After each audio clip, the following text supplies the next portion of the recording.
morning.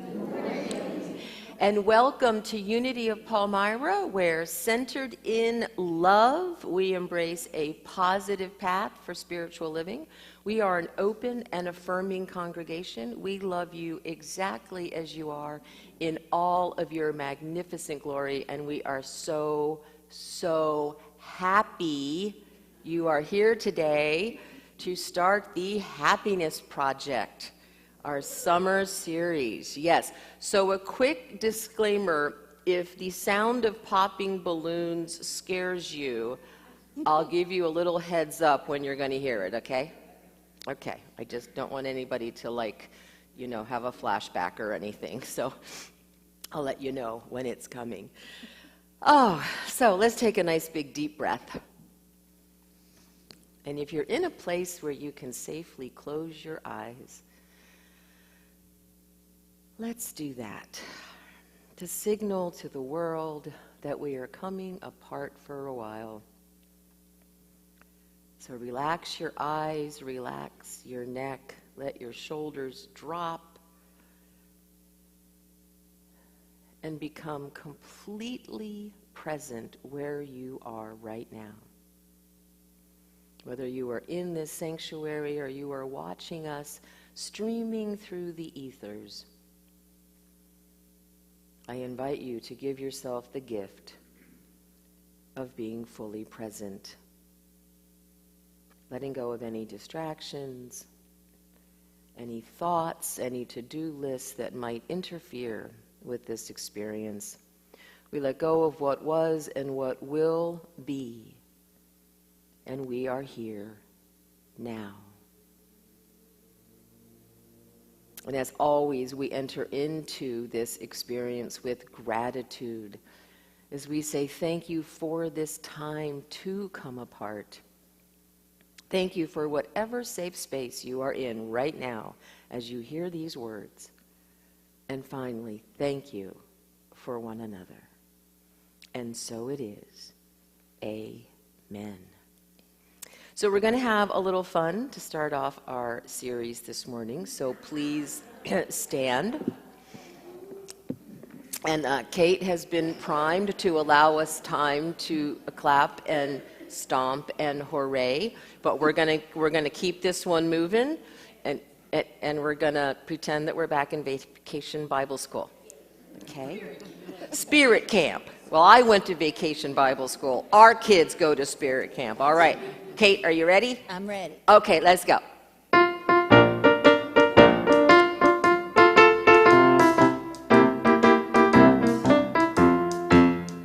If you're happy and you know it, clap your hands.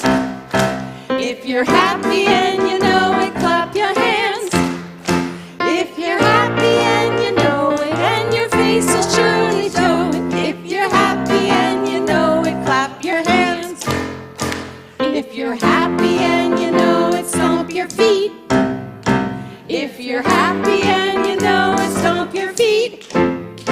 If you're happy and you know it, and your face will surely show it. If you're happy and you know it, stomp your feet. If you're happy and you know it, clap your hands. Hooray! Happy and you know it, shout hooray.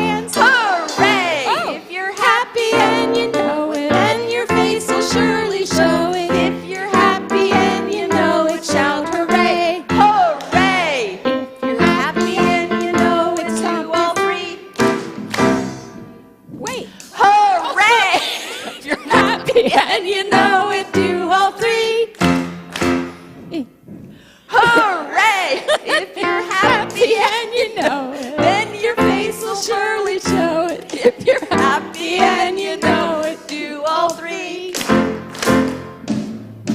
Hooray! Woo! You guys are awesome. Okay, so you have to remind me not to put a cough drop in before we do a song that makes me laugh, okay? Or we'll be doing the Heimlich before you know it. All right, let's share together in our vision, centered in love. We embrace a positive path for spiritual living. And our mission, wherever we are, We provide a welcoming community that inspires and encourages all who gather here through the teaching, sharing, and practice of universal spiritual principles. And one of the ways that we practice is to honor wherever you are in your hugging journey. So if you would like a hug, we will bring it on in. If you're more comfortable with the handshake, just extend your hand and we will honor that. And if you want us to leave you completely alone, trust me, we understand. We will respect whatever bubble you create around yourself. Have a great, happy time.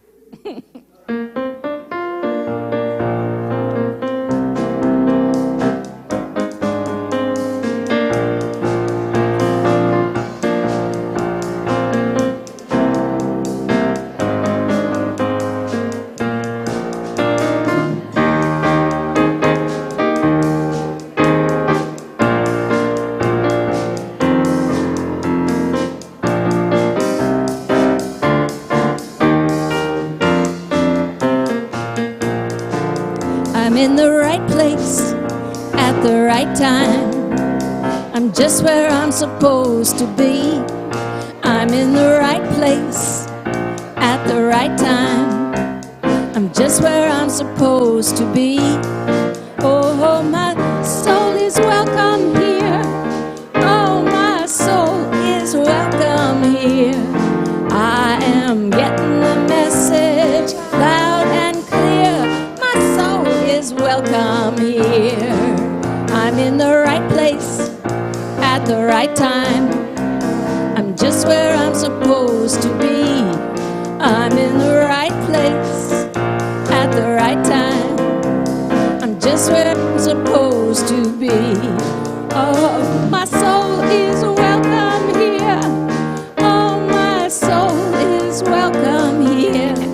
I am getting the message loud and clear. My soul is welcome here. Sing with us. I'm in the right place at the right time. I'm just where I'm supposed to be. I'm in the right place at the right time. I'm just where I'm supposed to be. Oh, my soul is welcome here. Oh, my soul is welcome here. I am getting the message loud and clear. My soul is welcome here. Ooh, good job. Have a seat. All right. A couple of announcements. Our prayer chaplains today are Sherry Fries and Sam Sherman, and we are sending prayers to Debbie and Hank LaTulip. They are in Maine for Hank's mother's memorial service. She died very suddenly last weekend, so we're going to send extra loveys in their direction. We have a couple of events coming up where we get to set up our table and show the world who we are. The first is on June 10th. That is Old Anvil Days. There's a sign-up sheet downstairs. It's a lot of fun. You get great Greek food. And Linda heads that one up, Linda Longenecker. So if you have any questions about that, talk to Linda and sign up if you're interested in helping to man or woman the table. And then we have our first two Pride events on June 24th and June 25th. There are also sign-up sheets downstairs to sign up for those. And Karen asked and Sherry support those events. And then the big one in Harrisburg is in July. I'm not sure why everybody else does Pride in June and Harrisburg does it in July, but you know, it's just July, so we'll be there. And that's the big one. That's really, really fun. And a quick announcement, there is going to be no Sunday school in July because we're doing Spirit Camp in July. This week we're going to start putting the poster up all over Facebook. We're going to invite you to share it. I think there's a 50 kid limit. Is that what you said? 40 kid limit. So the first 40 children, it's kids going into 1st through 5th. we're getting the sign language from Gwen. So it's going to be awesome. All sorts of neat stuff for the kids, and they're going to be in the evening, and it's the week starting July 17th. I think that's it for the announcements. Did I? Yes.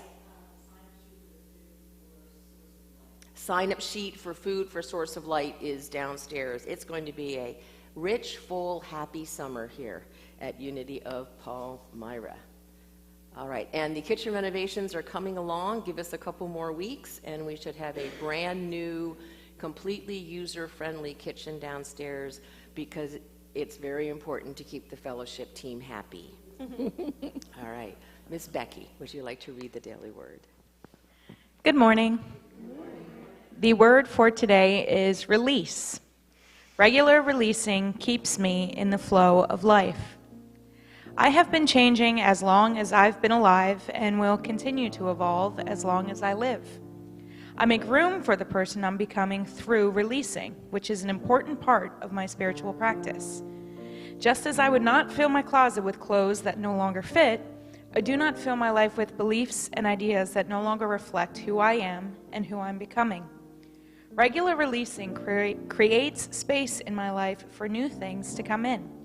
It is my way of remaining open to possibility, of welcoming new opportunities, of keeping myself in the flow of life. Releasing is also a powerful way to live my faith. I trust I am moving in the right direction and release items from my past easily and with gratitude for the role that they played in my life. And from Psalm 51:10, create me in a clean heart, O God, and put a new and right spirit within me.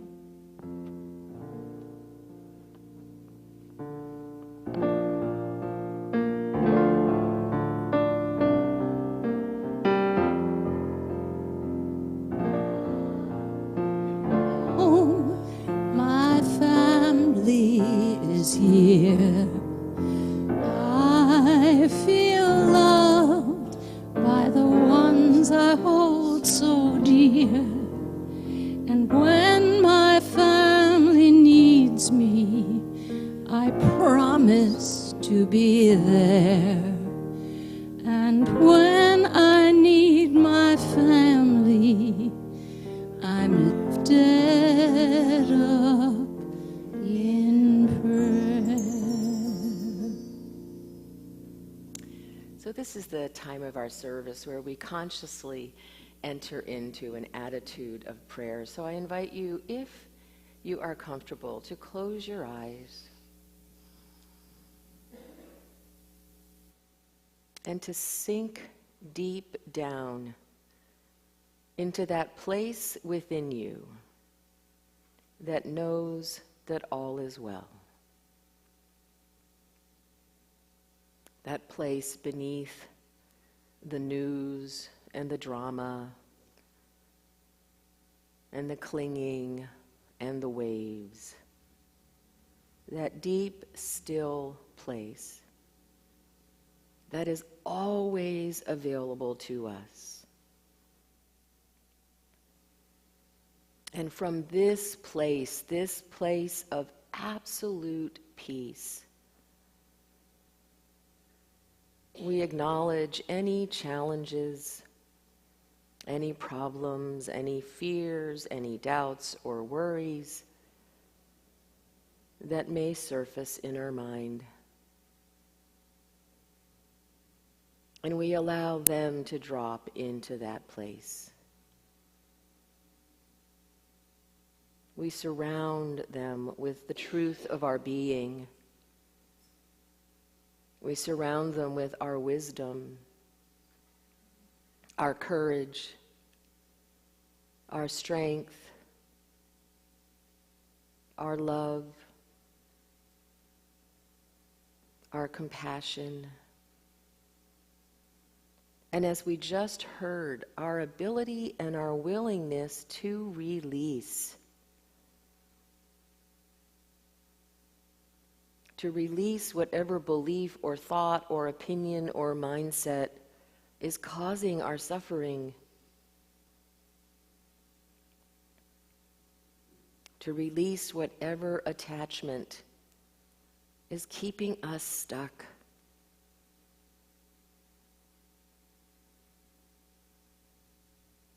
And as each of these challenges are now infused with that energy of spirit, of power, of that universal life force that we call God, they are now transformed into possibilities and potential and opportunities. Opportunities for happiness and joy. So as we enter into this summer where we focus on happiness, I invite you to release any ideas to the contrary. I invite you to open your heart and your mind to the possibility that you can be truly, deeply happy.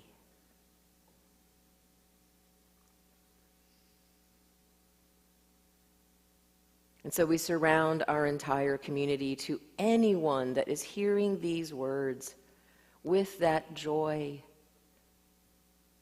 that is the unmistakable evidence of the presence of God. And we invite you to share that joy wherever you go, to spread it through that golden web that connects us all, to acknowledge that we are one. Every last one of us is one.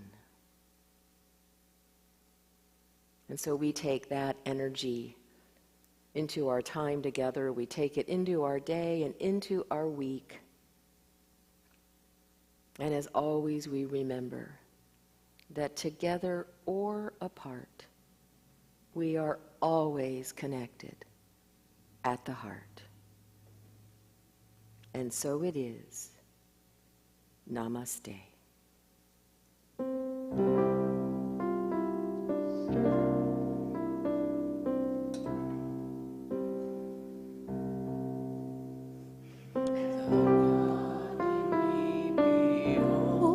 The God in you, namaste. The God in me beholds the God in you, namaste. You are beautiful, you are whole, you are beautiful, you are whole.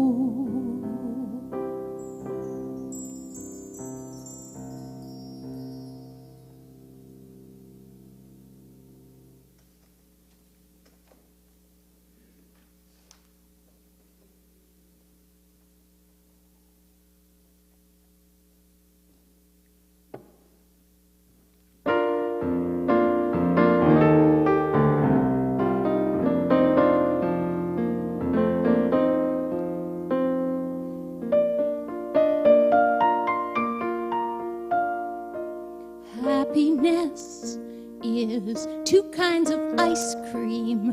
Find in your skate key, telling the time. Happiness is learning to whistle, tying your shoe for the very first time. Happiness is playing the drum in your own school band, and happiness is walking hand in hand.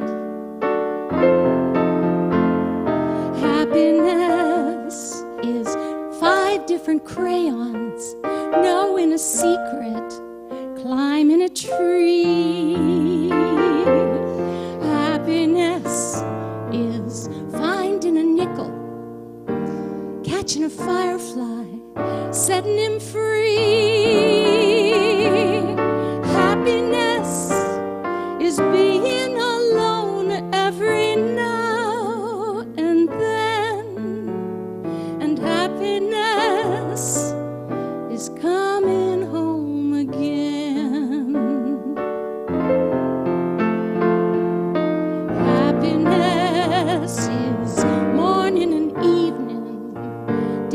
daytime and nighttime too. For happiness is anyone or anything at all that's loved by you.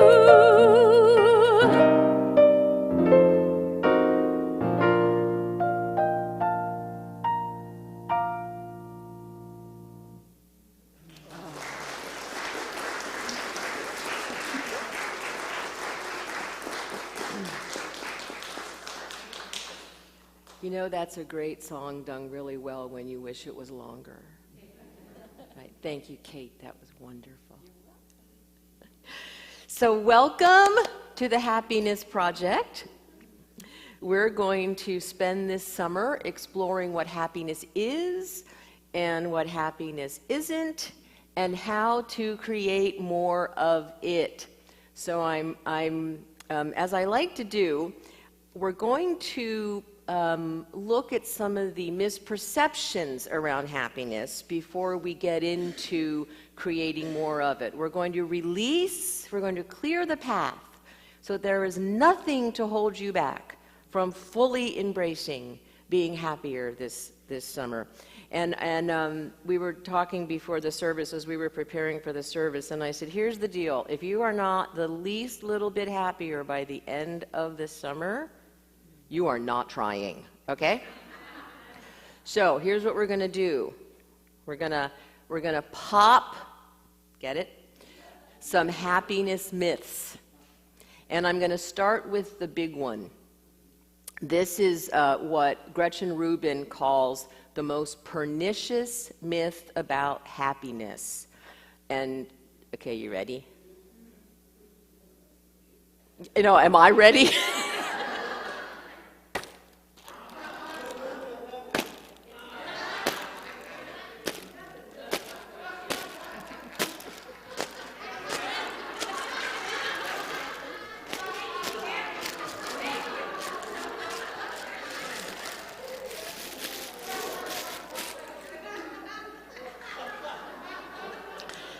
That wasn't quite as gratifying as I thought it was going to be, but sometimes happiness is rolling with it.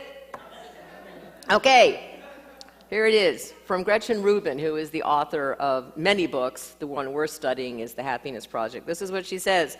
This is the most pernicious myth about happiness, and it comes in a few varieties. One holds that in a world so full of suffering, you can be happy only if you're callous and self-centered.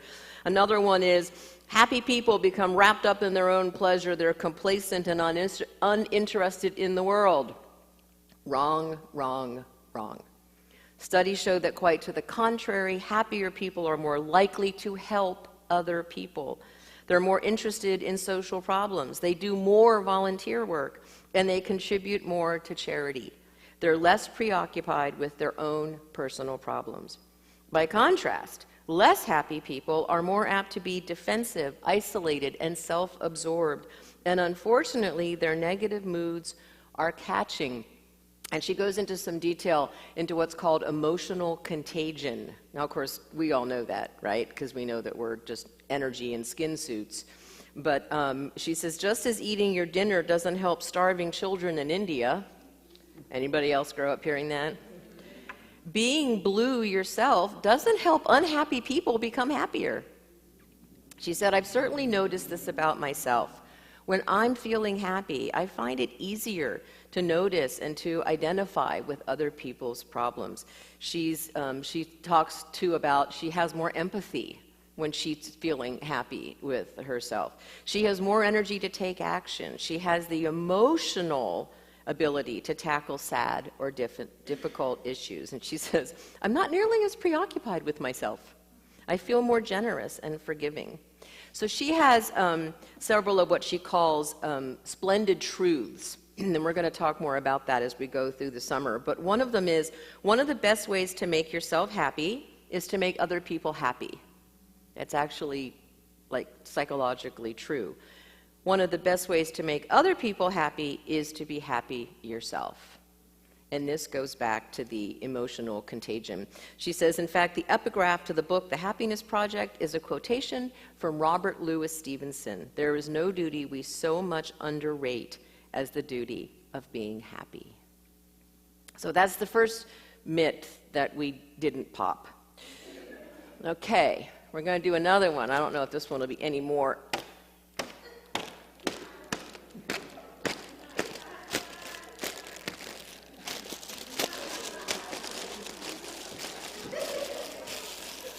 So we're deflating the happiness myths. Here we go. Okay. You'll be happy as soon as you fill in the blank. Anyone struggle with this one? Right? We often imagine that we'll be happy as soon as we get a job, make partner, get tenure, get married, get divorced, get that promotion, have a baby, or move. She says, as a writer, you can fill in your own blank, right? As a writer, I often find myself imagining some happy future once I sell this proposal or once this book comes out. Wrong, wrong, wrong. In his book, Happier, Tal Ben-Shahar calls this the arrival fallacy, the belief that when you arrive at a certain destination, you'll be happy. The arrival fallacy is a fallacy because arriving rarely makes you as happy as you expect. And there's a good reason for that, because it turns out that the destination is just as important as the goal, right? That as we are working on, planning a vacation or achieving some kind of a goal, the happiness, much of the happiness has already been incorporated into the journey. And once we reach one goal, it's just human nature to want to create another goal. Like once we finish the Holy Grounds renovation, of course we have to redo the kitchen, right? Last renovation. So, of course, I would like to repaint the upstairs bathrooms, but that's a whole other story. So there's always another hill to climb. There's always another goal. She said, in fact, working toward a goal can be a more powerful source of happiness than actually hitting the goal, which can come as kind of a letdown. So the whole point is to find happiness in the present moment, is to find happiness and joy in whatever we're doing. Now, the arrival fallacy doesn't mean that we shouldn't create goals or work toward them. Quite the opposite. It's creating the goal that creates the journey. We need to have the goal because human nature needs something to focus on. But it's accomplishing the goal along the way. We might call them small, sweet steps. That actually brings us the happiness. So now I'm going to deflate another happiness myth. If this one pops, it's going to scare me. Right? I would have brought like the ice pick if I'd known that, here we go. Okay, good. Now I'm done, so I'm going to scoot this back over so it's more symmetrical, Gwen. There you go. Okay. So this is, I know that she says that happiness is selfish is the biggest myth, but this one I think is right up there. Nothing can change a person's happiness level. Like you're born with a certain predisposition to being, as she says, a Tigger or an Eeyore, right? Tiggerish or Eeyore-ish. She says people have a happiness set point, and no matter what happens to them, before long, they snap back to their usual happiness level. Would you be happy to hear that that's wrong? Good. Because while it is true that there is a powerful genetic predisposition and cultural predisposition to our level of happiness, it's also true that we are able to make choices that can increase that happiness. And sometimes, and she talks a lot about our resilience, our ability to create happiness and to snap back. also has to do with our level of resilience. And it also is true, and this is from my personal experience, that even if we have a predisposition to be more Eeyore-ish, we can still make choices that enable us to be happier, right? So like many people, my brain chemistry is predisposed to depression and anxiety. It just is. It's in the family, it's just how it is. And for many, many years, I handled that with supplements and meditation and massage, and it all worked. And then a couple of years ago, all hell broke loose. And my brain said, I could use a little more help in maintaining some level of balance. And so I went on a very low dose of an antidepressant. So is it a happy pill? No. But does it allow my brain to maintain a balance sufficient that I can choose happiness? Yes. So when I say we can choose happiness, I'm not being flippant. I'm not saying, if you're clinically depressed or have panic attacks, oh, just choose happiness and you'll be fine. In fact, I really want to slap those people, right?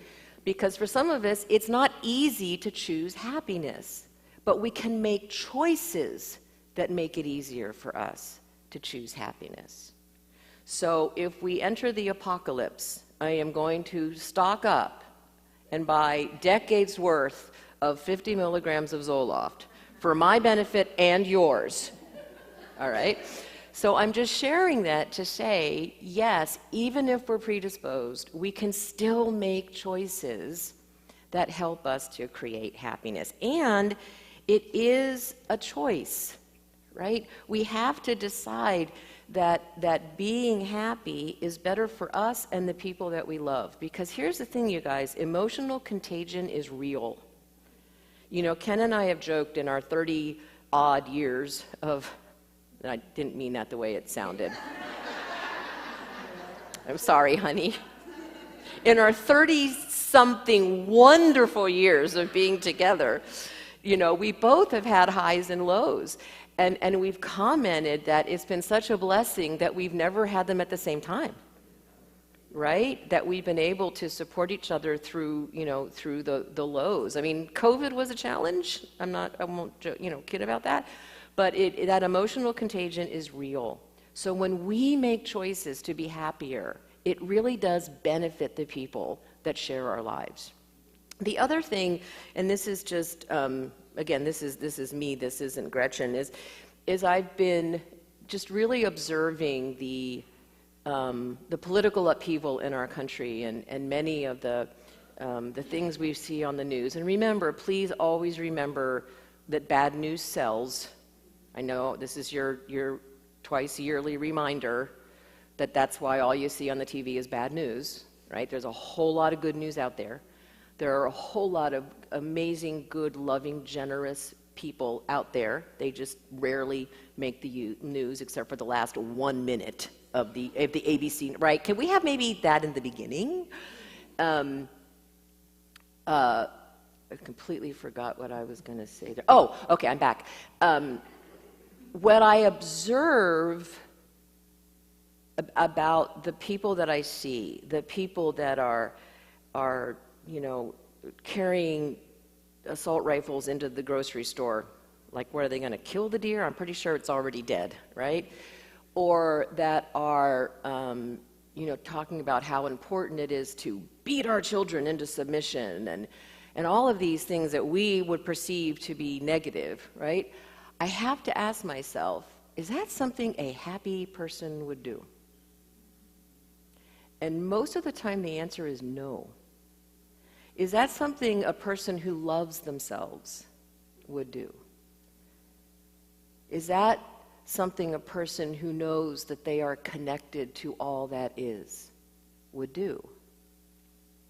And I think the answer to all of those is no. So that's to say that the work that we do to be happy and the work that we do to be positive is not selfish. It is all that's going to save the planet. Because happy people, people who know their worth, people who value themselves, people who know that they are connected to the universe and to everyone in it, don't do those violent, awful things. All right? So, we're going to just quickly, I do encourage you, you don't have to buy the book for this series, but gosh, it's a great book. I do invite you to buy it if you want. There's no way I can go into all the details. But every week, we're going to explore what she did in a month, okay? So she creates what she calls resolutions. I'm going to call them practices because I never keep resolutions, but I will practice. So what we're going to do is every week you're going to have a little handout, okay? And I'm going to encourage you to take it home. Because if you come to me at the picnic on September 3rd, which is going to be the culmination of the project, and say, well, I'm really not that much happier, and then I'm going to say, well, did you do all the practices? And if you say no, I'm not going to be happy. There you go. So, thank you for that. So every week you're going to have a little handout, because she says, and this is, I love Gretchen because it's so much about human nature. She says, if I have a chart and it's written down, I'll do it because I want to check it off. I want a gold star, right? She talks about wanting gold stars. So here's this week's focus. This week's focus is about boosting energy. Notice that we're dealing with energy right from the get-go. All right? So here's what she says we need to do to boost energy. We need to sleep better. We need to go to sleep earlier. We need to have regular sleep habits. Why? Because it's good for our brain and it's good for our body. I'll talk about that a little bit more in a minute. We need to exercise better. We're going to toss, restore, and organize. We're going to tackle a nagging task, and we're going to act more energetic. So when you look at these, you can see that there's a pattern. So first we're going to focus on our physical energy, sleeping and exercise. And then we're going to focus on the mental energy of clearing our space and clearing our mind. And then we're going to work on our mindset by deciding to act more energetic. So here's why. Sleep. Studies have shown that we greatly underestimate, A, how much sleep we need, and the importance of a consistent sleep pattern, honey. A consistent sleep pattern. He's like, yeah, just try popping another balloon. Okay. Exercise. It is as little as 20 minutes of exercise 3 times a week can increase our happiness, right? As little as 20 minutes. So walk for 20 minutes 3 times a week. How? It gets more oxygen to our brain. It releases endorphins, and it just generally makes us feel better because we're moving. It's even better if you can do it outside. Just move. Decluttering. Studies have shown that clutter weighs us down literally and figuratively. What we hold on to holds on to us. Has anyone noticed that clutter is distracting? Okay, now here's another reason that I love Gretchen, because here's what she's done. I just have to read you this little snippet because it's just so darn. She's a lawyer who clerked with Sandra Day O'Connor, and she loves to do research. So here's what she says. She's talking about her apartment. My evaluation of our apartment revealed that my clutter came in several distinct varieties. First was nostalgic clutter. This is clutter made up of relics I cling to from my earlier life. I made a mental note that I didn't need to keep the huge box of materials I used for the business and regulation of television seminar I taught years ago. Second was self-righteous conservation clutter, made up of things that I've kept because they're useful, even though they're useless to me. Why was I storing 23 glass florist shop vases? Yeah, that one hurt. One kind of clutter I saw in other people's homes but didn't suffer from was bargain clutter, which results from buying unnecessary things because they're on sale. You don't have to raise your hand if any of these relate to you. I did suffer from the related freebie clutter. Well, it's free, so I have to take it. Also had a problem with crutch clutter. These are things I used but knew I shouldn't. These are things that we've outgrown, but we keep holding on to. Then there's aspirational clutter, things that I own but only aspired to use. The glue gun I never mastered.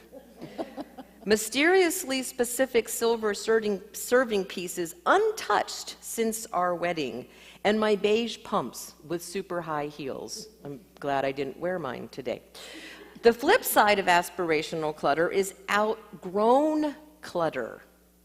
These are things that I used to use, but I no longer use. And finally, this is the one I find most disagreeable, buyer's remorse clutter.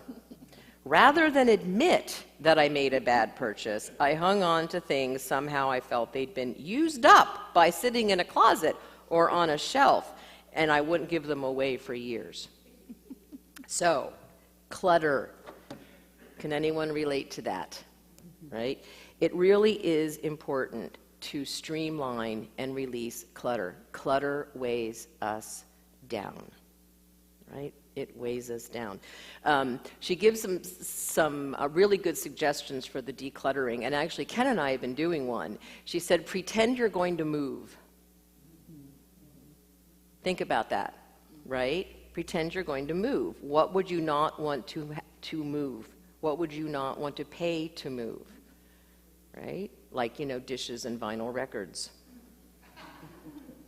What would you not want to move? And then that also led us into the next one, which is complete a nagging task. Does anybody have something that's just been hanging out there that you'll get to later? How long has later been? So as we were looking at what would we get rid of that we wouldn't move, we also recognized that there were little things, and I mean little things, that we had not done since moving into the house almost 9 years ago. And every time we looked at it, we thought, we'll do that later. Well, all of those we'll do that laters take up bandwidth. They distract us. They prevent us from focusing. So I've had a can of paint in Cassie's bedroom, because of course she has her own room at our house, that I've been walking by for 6 months. And I kept thinking, well, one of these days I'll paint Cassie's bedroom. Now, I've been looking at that for 6 months. Ask how long it took to actually paint Cassie's bedroom. Couple hours, right? When Ken and I moved to Georgia, we weren't sure how long we were going to stay there. We thought it was 6 months. It ended up being 4 years. But so we didn't think that we needed to change our driver's license right away, because, we don't know how long we're going to be there, right? Well, so after a year, we discovered that you're supposed to change your driver's license within the first 30 days. Oops. Right? So, but even after that, we kept putting it off. We were like, oh, it is just such a hassle to go to the DMV and change your license, and we got to show all these proofs of everything, and we're going to have to wait in line for hours, and So finally one morning, we go to the Georgia DMV. We were in and out in 15 minutes. Oh, it is the slickest system. They have the little eye check right there. They take your picture. You turn this way for the eye check. You turn this way for the picture. They hand you your thing, and you are out of there. And then we moved back to Pennsylvania, but that's a whole other story. Thank you, Noel, for that. Yeah. So the point is, it's like the nature of making promises. When we make a promise, we create tension. Right? Those nagging tasks create tension.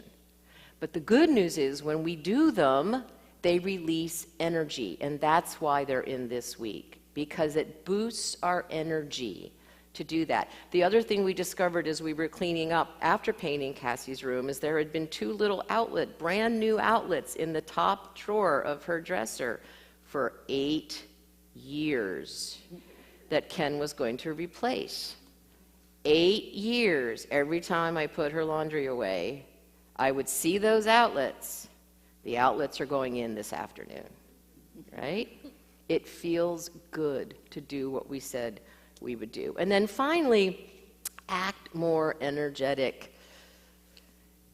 By changing our actions, we can change how we feel. William James said, action seems to follow feeling, but really action and feeling go together. And by regulating the action, which is under more direct control of our will, we can indirectly regulate the feeling, which may not be. Right? So act more energetic. So instead of groaning every time we get up off the floor, am I alone? Right? We're not going to groan anymore. We're going to ease our way up off the floor gratefully with exclamations of gratitude for being able to get up off the floor. Right? We're going to act more energetic. We're going to put the action before the feeling. And it's interesting, there have actually been studies that just the act of smiling can make us feel better. Activating the muscles where we smile can make us feel better. Okay, that was your cue for everyone to smile. There you go. Good job. Do you feel better? Yes. You're just saying that, aren't you? Okay, so she finishes this with a quote from Samuel Johnson that says, "It is by studying little things that we attain the great art of having as little misery and as much happiness as possible." So the little things we're going to do this summer are going to be on your weekly handout. We'll also send it out in the weekly email. And this table, sans the deflated balloons, is going to be an opportunity for you to bring in and share something that makes you happy. Hopefully little enough that it won't overwhelm the table. I brought in peonies this morning, right? Because we planted peony bushes that we ripped out of Jackie's yard about 3 years ago. And the first year they barely made it. The second year they looked a little bit okay and we got like 2 flowers. And this year there are flowers everywhere. And every time I look out the window and I look at those peonies, it makes me happy. Right? So next week, bring in, or even doesn't have to be next week, just let it kind of percolate as the summer goes on. Bring in something that makes you happy. It can be a picture of a person that makes you happy. It could be a picture of a favorite furry friend. It can be an article. It can be an object, whatever. Bring in something so that by the end of the summer, this entire platform will be filled with happiness. All right? Does that sound like fun? Would that make us happy? Okay. All right. So let's sink into happiness and the reasons why it's so important that we focus on happiness, and we're going to take that into meditation.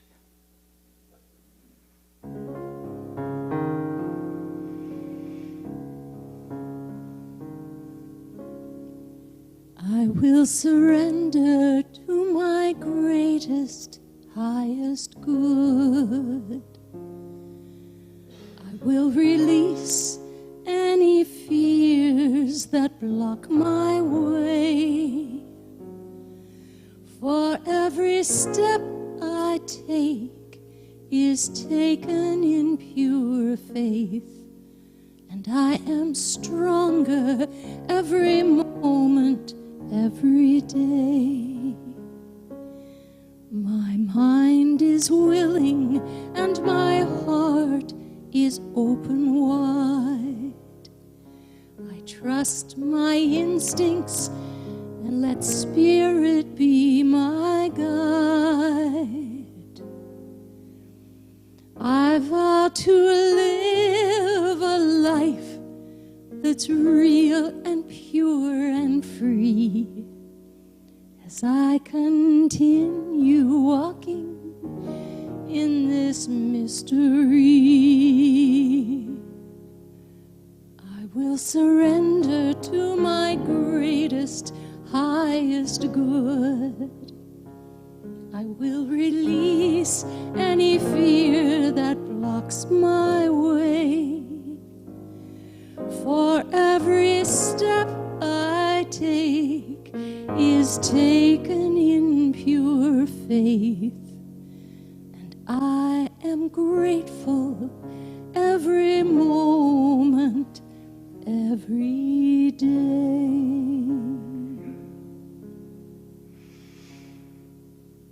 Oh, so I invite you to breathe into that beautiful message as we take a step in faith to greater happiness.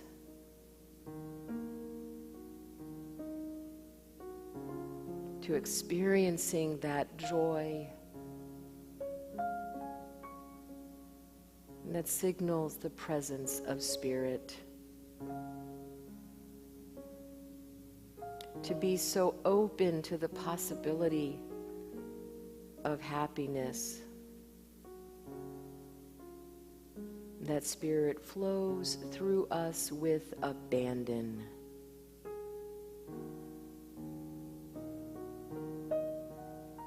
Exuding contentment,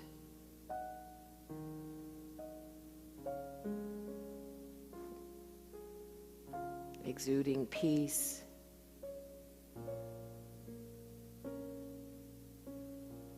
exuding love for ourselves and our neighbors. The neighbors sitting beside us and the neighbors all around the world.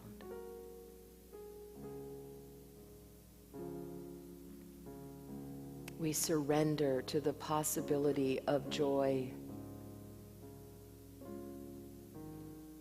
and we release any misperceptions,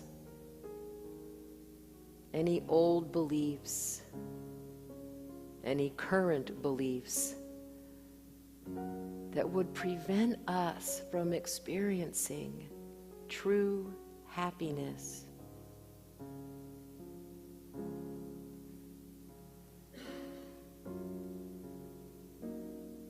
And we know that that's not just for our good,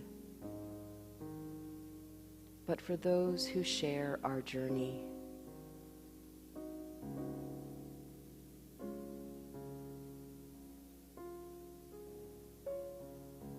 And so we breathe together into the potential for great happiness.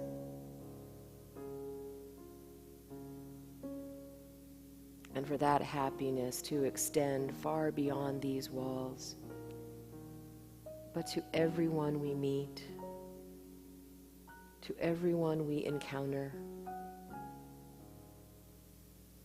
We extend a smile, we extend love,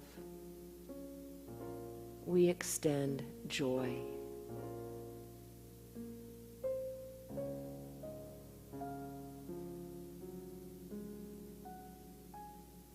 We surrender to the possibility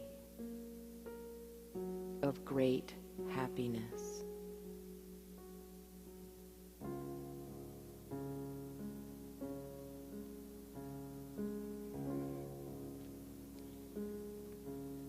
There may be walls, there may be roadblocks in my way, but I can choose to take a higher path each day. And now I know that what I thought was safe and sound was only habit and regret that held me down. I will surrender to my greatest, highest good.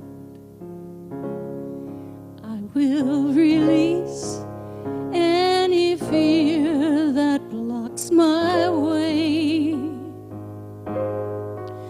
For every step I take is taken in pure faith,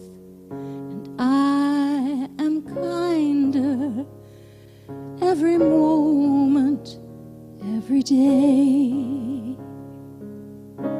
I'm more loving every moment, every day.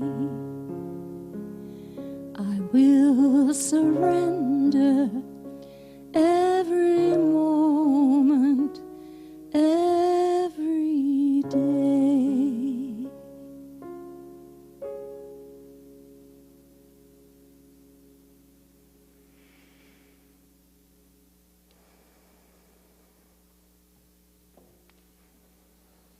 That was lovely. I didn't want to open my eyes. So this is the time of our service where we thank you so much for your continued and generous support of this community. If you're new to us, we don't pass the basket anymore. Anything paper can go back there. Anything electronic can go flying through the ethers. And for every gift, we are so incredibly grateful. As we just talked about, the work of this community is so very important to the joy and the survival of our species. Amen? Amen. All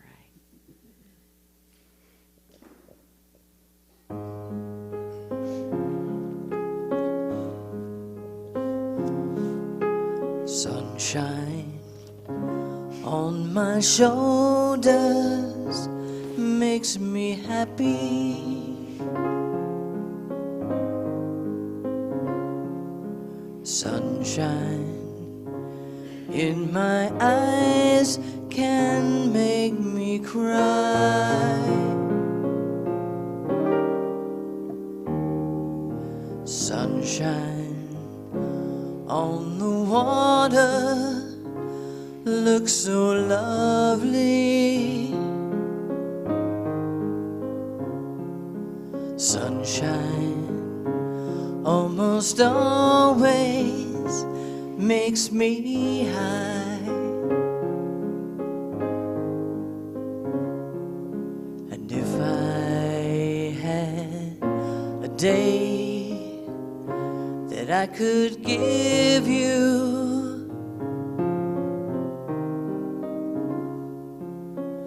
I'd give to you a day just like today.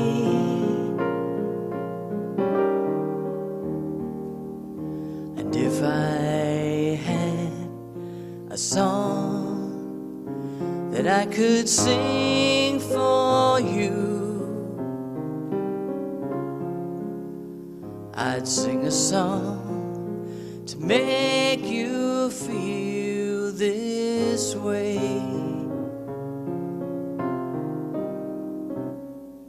Sunshine on my shoulders makes me happy.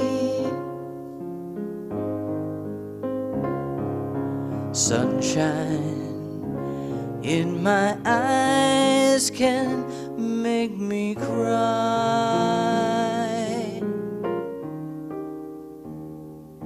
Sunshine on the water looks so lovely. Sunshine almost always makes me high.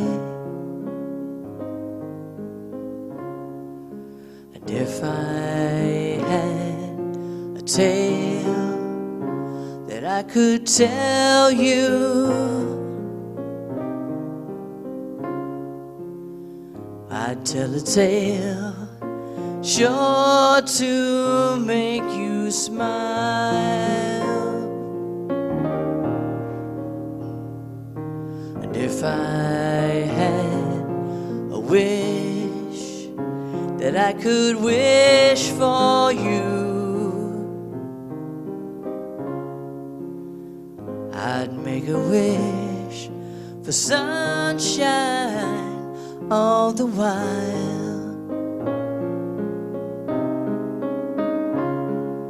Sunshine on my shoulders makes me happy. Sunshine in my eyes can make me cry.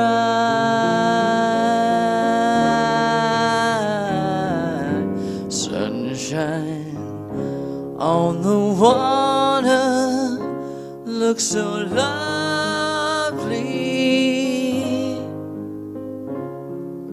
Sunshine almost always makes me high. Sunshine almost all the time makes me high. Sunshine almost always.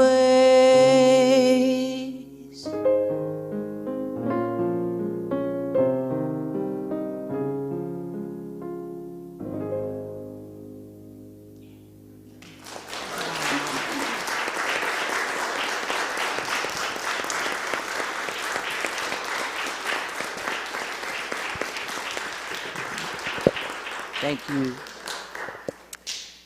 Thank you, Kate and Jody, for a wonderful morning of music. It was just absolutely lovely in every way. Thank you. Thank you, guys. All right, let's stand and share in our unity blessing and make sure that we include the folks watching us online together. We love you. We bless you. We appreciate you. And we behold the Christ in each and every one of you. And it is Birthday Sunday. So you know what that means. Happy birthday song. And no, it's really not a long list. Yay, that makes me happy. All right.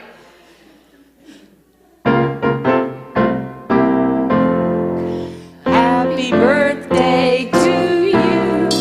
Happy birthday to you. Happy birthday, Helen, Lori, Jan, Donna, Sherry, and Rich. Happy birthday to you and many more. Yay!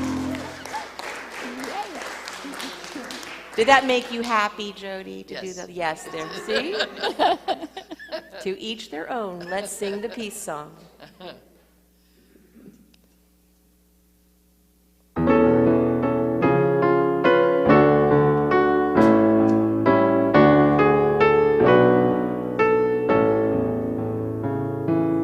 Let there be peace on earth, and let it begin with me.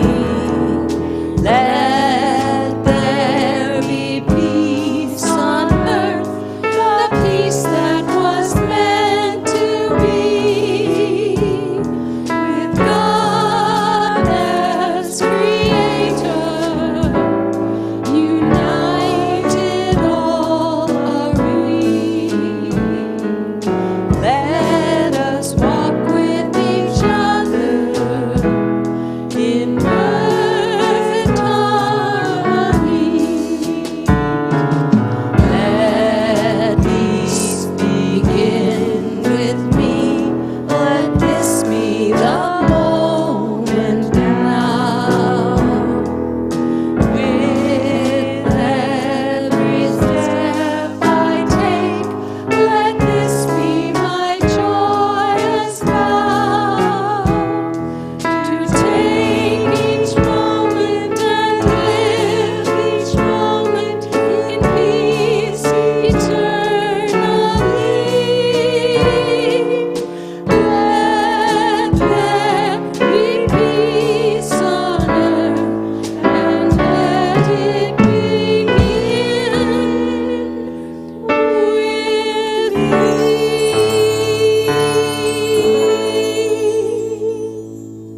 me. The light of God surrounds us. The love of God enfolds us. The power of God protects us. The presence of God watches over us. Wherever we are, God is. And wherever God is, all is well. So go forth this week following Charlie Brown's advice from the first song. Find what makes you happy and do it. And pick up your handout/homework for the week on your way downstairs for coffee. Have a wonderful, happy week. We love you, Facebook and YouTube friends. Thank you so much for joining us. Bye-bye. Very nice cake. Usually I don't. I know. Okay.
Colleen, nice to meet you. I